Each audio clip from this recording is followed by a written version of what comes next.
உள்ளம் முருகிய வேண்டி நின்றோம் வேலையா.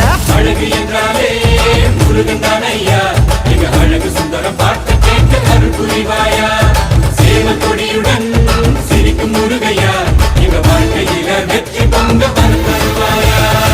ஆறுபட வீடு கொண்ட முருகனுக்கு அரோகரா, அப்பானுக்கு பாடம் சொன்ன சுப்பனுக்கு அரோகரவும் பேர சொல்லி இந்த ஊரே வந்தோம்.